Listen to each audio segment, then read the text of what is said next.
Hey everyone, Joe Trahan coming to you from the home office. I've got 5 things to watch in the Cowboys game against the Falcons Sunday at noon at Mercedes-Benz Stadium. Number 1, pressure on Prescott. And is Dak ever feeling it? The offense isn't playing good enough. He's making too many mistakes. His 8 interceptions so far this season, just 1 less than all of last year. And he is on pace now to eclipse his single season record for interceptions of 15. So Dak's got to play better. He can't have the sort of killer turnover like he did in the third quarter against the Niners. This team is just not good enough with the way this roster is constructed to come back from killer plays like that. All right, number 2, the Cowboys need to turn over the turnover ratio.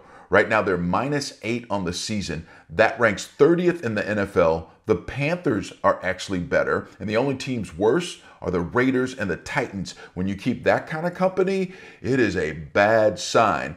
And listen, it really comes down to that Cowboys defense just not getting turnovers the way that we're accustomed to them seeing. In the last couple of seasons, with Dan Quinn as the defensive coordinator, the Cowboys averaged 27.5 turnovers forced per season under Quinn. They've only got 4 in 7 games. That's just not enough. They've got to find a way to create more pressure, generate more pressure on quarterbacks, starting this week with Kirk Cousins. And obviously, Mike Zimmer, the Cowboys defensive coordinator, knows Cousins well from the 4 years they spent together in Minnesota. So he's got to come up with a plan to try and make Kirk Cousins throw them the ball. He will do it. We know that Kirk will do it, but they've got to put enough pressure on him to make it happen.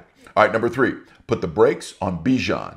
All you University of Texas fans out there, you already know how lethal Bijan Robinson can be on the ground, but he's also been a really good all-purpose threat so far this year. He is 4th in the NFL in terms of yards per scrimmage with 784 yards, and he's 4th among running backs in terms of receiving yards with 238. So we know he can do it through the air, been doing it better through the air this season.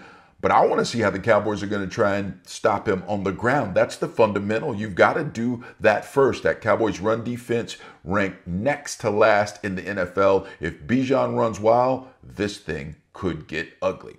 All right, number 4, don't let Pitts be Kittle. I'm talking about Kyle Pitts. Of course, he was highly touted when he was the 4th overall pick in 2021. Many thought he would revolutionize the tight end position. That certainly hasn't happened, but he is coming off one of his best games with the Falcons. He had 91 yards receiving with a couple of touchdowns. We know how Kittle just ripped that Cowboys defense apart in the Niners game. So we know that the Falcons are going to look at some of that film. The Cowboys can't let that happen again. And our 5th and final thing, man up in the red zone.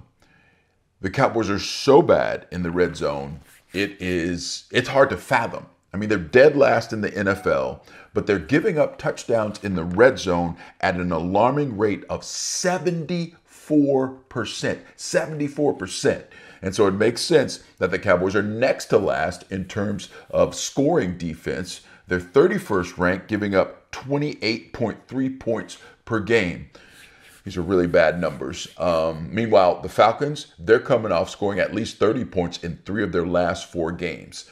So this is one of those man-up games. The Cowboys have got to show the sort of intestinal fortitude it takes to win despite all those awful numbers and things being stacked against you. It's the NFL. Anything can happen, and the Cowboys have to find a way to make that happen.